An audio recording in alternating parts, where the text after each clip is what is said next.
Hello everybody, welcome back to It's Current Year for another quick battle ladder replay. I'm up against a barcode today, a literal barcode. Barcode is playing the Greenskins, I'm playing the Wood Elves, and I've got a kind of spicy list for you today, and a couple of legendary lords being used that aren't the most common picks in this matchup by any stretch. So my opponent has deployed it in a very spread out manner.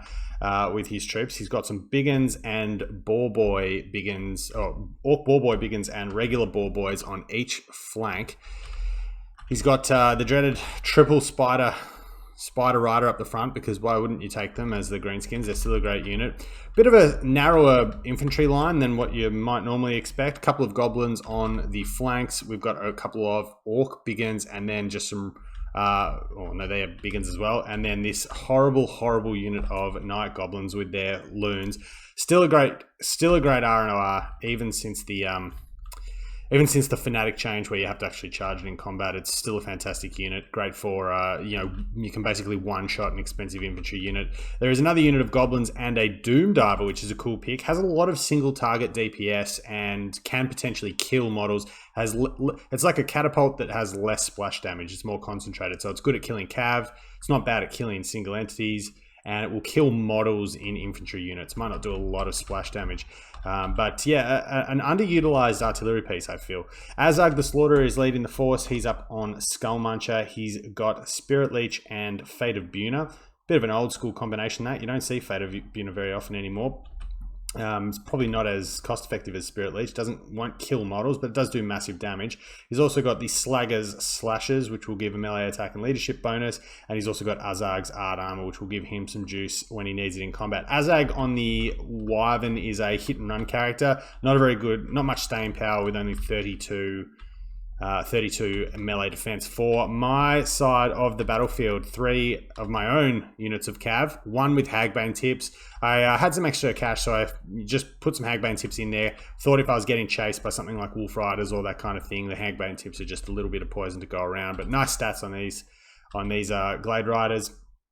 Obviously fantastic range and plenty of ammo for a skirmish cav unit, so they hit back at the archers quite nicely. We've got 4 units of Eternal Guard with shields in the front row, as we just peer over the real meat of this army. 2 of them with shields, 2 without. 2 units of War Dancers and 2 units of Dryads, so they're very in the secondary rank because I don't want to be accepting charges. And then up in the air, look at this glorious beast, the Forest Dragon with its poison magic attacks. Doesn't have a lot of stats. It needs does need some help in combat. It can't fight unsupported on the ground particularly well, but physical resistance and missile resistance is really nice on a dragon. So yeah, as that forest spirit, gaining some physical resistance is pretty nice. We've got 2 of those Dragos, and we have a Spell Weaver of High up the top. So Soul Quench, Hand of Glory, again, just extra melee attack. Hand of Glory is not a great spell generally, but it's very cheap. We can also proc the lore attribute for more physical resistance map wide, and then we've also got some healing for our dragons to keep them nice and healthy.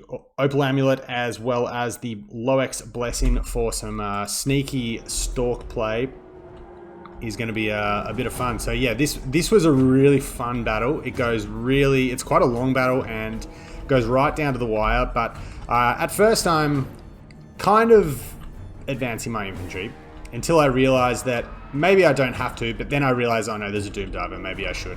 And I see these ball boys out here. I mean, I've got the range game on the Spider. I don't want to use too much ammo here because I will struggle to probably land a lot of shots, but I can zone them out reasonably well. They can't catch me, and if my micro is good, they shouldn't really be able to shoot back all that effectively. So you see me just staying on the edge of my range here. I'm going to take a Spirit Leech. So I might lose a couple of unit models from this unit, and it is the Hagbane tips, so nice targeting there by my opponent. Whether he did that intentionally or not is irrelevant, because that's the highest value unit there, and yeah, dropping some unit models is always pretty nice. But seeing that the skirmish cav has been pushed back, I am going to send my cav up and just try and maybe, you see a great shot there by the Doom Diver, but I'm going to send some shots into it here. I also do manage to sight the Night Goblins, and we're just going to fly around now with the Forest Dragons, obviously with the physical resistance and the missile resistance. I'm not too worried about the arrows. I've got Soul Quench to potentially snipe missile pieces.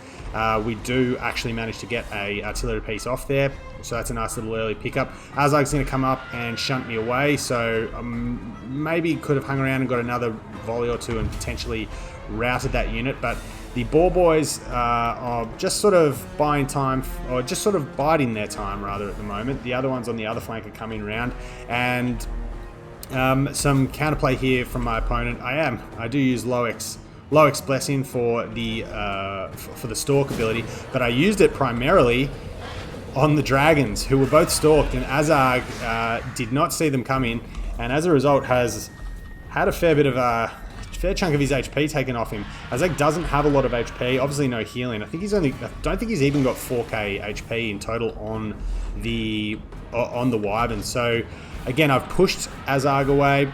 The skirmish cav were extended up here, so I'm going to come in now and I'm going to try and use a couple of breath attacks. And you'll see my infantry here just pulling back ever so slightly. I want to bring these spears sort of to the back of the formation here, just to stop the Orc boys, or the Boar Boys, from getting too much damage. And I want my War Dancers in particular as far away from the bows of the Spider Riders as possible. Now, obviously, the Night Goblins here are target priority number one for the breath attacks, because once they drop below 60 models, they can't use the Loon Cast. That one does bring it down to 70, so hopefully on the charge I can maybe get something done and before they charge up that ability. But you will see I am going to target them now, knowing that I didn't quite take enough damage. I'm not sure if that Soul Quench did hit. Yet it has hit home. Okay, I thought that was actually a miss, but one artillery piece remaining. Spellweaver's just sitting out here taking stock of what's happening. The War Dancers are probably going to charge in pretty soon. Eternal Guard are going to take the charge. Likewise on this side, the Orc Biggins probably could have got a counter charge in, but unfortunately I just get a little bit blocked up here on 2 units. Nice Spirit Leech going down here onto my War Dancers again. Elf HP is going to be the biggest bane of their existence, because they will drop unit models with each tick quite well. And we're basically just taking this opportunity to try and get terror outs where we can. There's not a lot of counterplay here in terms of mass. There's not a lot of damage in the Goblins. I'm not too concerned about the missile fire. And even though the Glade Riders are sort of being pressured by the Boars, we have enough mobility, certainly on the horses, and enough spears to draw out of the fights where we need to, just to form a bit of a wall against them. Again, Forest Dragons are just going to jump around, getting some arcane conduit on my Spellweaver, and she is being targeted at the moment by the skirmish cav, so I've popped the Opal Amulet, but it looks like she's had a cast of Soul Quench there that might have been interrupted. And once again, I put Loex Blessing down, but I'm not sure if Loex Blessing is active at the moment, although perhaps it is, because I'm glad I caught that. That's silly. I could have had Azag there pretty contained, and probably could have got a few hits on. Instead I go for a breath attack here, which is a bit of a silly play, and pulling this dragon out because I don't want them anywhere near the Boars. The Boars do have reasonably good mass, can pin him in, and obviously the Boar Boy Biggins do have the anti-large. So Glade Riders over here just piling around the flanks, trying to get their shots into the skirmish cav. We had a Soul Quench go through. It does pierce models quite well, so I noticed that they were very bunched up. While going down, there's still one Doomdiver catapult over here that is firing away. I do decide to just commit to combat. The Forest Goblin Spider Riders aren't the worst combatants, but if they don't get any charge bonus off, and obviously taking the charge bonus, which is still 24 on my Glade Riders, they probably will lose. But poison can be a bit of a pain in the ass in that regard. Azag's just flying around, kind of similar to what my mage is doing, although she has dropped down now. I think she was trying to just get some space for a dragon that was pulling out here. She might take a bit of damage, but you know, she can pull out, and then we're going to be able to get a cycle charge with either the dragon and with also the War Dancers coming in. Those Goblins, tattered as the War Dancers are, probably aren't going to do much to the War Dancers. Now, I did give that command when they were standing still, but my opponent did pull them back, and I wasn't able to cancel it. So pretty whiffed breath attack there. And still, this Doomdiver fires on. 40 kills now and nearly 700 value. So probably could have finished that off by now if I'm being honest with myself. And we did do a little bit of chasing here with our infantry, so we're bringing that back together. But it's a pretty even battle at the moment. The only thing I think that I'm feeling particularly good at is at the moment is that I have plenty of spears. So the Boar Boy Cav definitely is going to struggle. The last Doomdiver catapult has just gone down with a Soul Quench, and we still do have some war dancers around that can chop up, the chaff infantry. But this dragon's a little bit damaged, but this one, now that it's fighting Azag, is maybe going to take some hits and take some damage.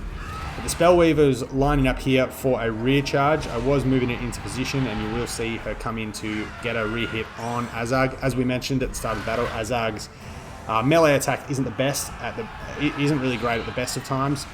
The art armor was on him briefly, but this is not a fight this is not a fight that really any single entity flying monster wants to engage in. So again, just trying to get a bit of I just got my spears here very deliberately because I want to zone out this cav. This fight's going to go fine for me. War Dancers and Dryads will blend through Goblins all day. We get a nice breath attack here, and a rear charge from the dragon will likely cause a lot of terror outs over here and a mass break. And now the Spellweaver is probably going to be able to chase Azag off the field. Wyverns are extremely fast at 110 speed, but 110 speed in her own right from the Spellweaver's Eagle is going to make sure that he can't get away, put any gap between us. And with the leadership going off the field, I think this game is all but over at this stage. I think I've used all my breath attacks, and even though there is some cav here that can hit pretty hard, and certainly for their cost, Boar Boys are a decent unit. The big uns here probably might struggle a little bit against anything besides the dragons, but they're so tattered at this point, I can afford to just drop down, get some hits in, spread the terror around. You'll see the Spellweaver is returning to the fight here. She's very healthy, and we are getting to the point now of army losses, and the Greenskin force will break and run from the field. So yeah, really, really fun game. It was a very spread out game, very all over the place. Obviously, skirmish cav responding to threats.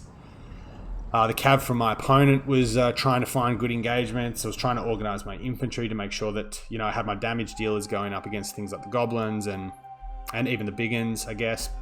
And then my spears sort of just bracing the initial charge, allowing a counter charge for my infantry, and then pulling back to screen against the cav. But yeah, really two pretty fun lists. I mean, normally Grom is still pretty meta here.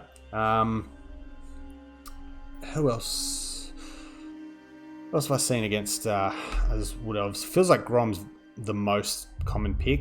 I have seen the Spider Shaman as well, because Vindictive Glare can potentially knock Sister of Twilight out of the sky, who are very common. I mean, Eagle Spellweavers are still a reasonably good pick here, so Vindictive Glares are very good against them.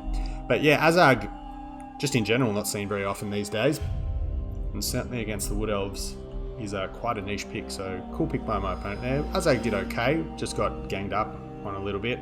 He's very fast, so even if you're worried about having potential enemy flyers, he can, if your micro's good, he can kite through Spirit Leech for a fair while, turn around, get some hits. He does have some self buffs as well if he needs to, but you need to be pretty careful of him because he's pretty squishy. But yeah, cool fight.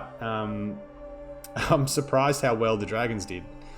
12.5 there and nearly 2,000 there. So yeah, between the two, pretty close to paying for themselves. And I put a few heals into both, but they were actually quite, the tank. They're actually quite tanky to missiles. They don't have a ton of armor, but between the physical resistance and the missile resistance, they can tank it out reasonably well. And then Apotheosis can just top them up. So yeah, Spellweaver's got some good damage. The Glade, or the Eternal Guard, are kind of just the meat shield here. Feels bad saying that because they're not priced like meat shields. And then obviously you've got some damage dealers here. War Dancers might have struggled a bit. I think these guys might have actually taken the Loon cast from the Night Goblins, although maybe not. That's very, very low value. I think they would have had more than that if they got a Loon cast off on the War Dancers. But yeah, the range on the Glade Riders is a really nice counterplay. I mean, I've often go up to 4. You can go up to 4 of the Glade Riders here, and they hit back against the Spider Riders quite nicely. You can go Swift Shiver Shards here too if you're confident in protecting them, because obviously you give up some range, but just their sheer hitting power. You don't need necessarily the armor piercing against the mobile threats, and they can really mow them down very quickly. And you'll usually get the first volley off because they're stalked. So yes, a pretty fun build. Pretty fun builds from both players. It was a really scrappy game and really very high paced. I would have liked to have seen sort of my APM during this game. It would have been quite high. But thanks to this literal barcode for the game. It was a very fun one. Thanks to everyone else for checking it out, and we'll be back with more soon. Take care.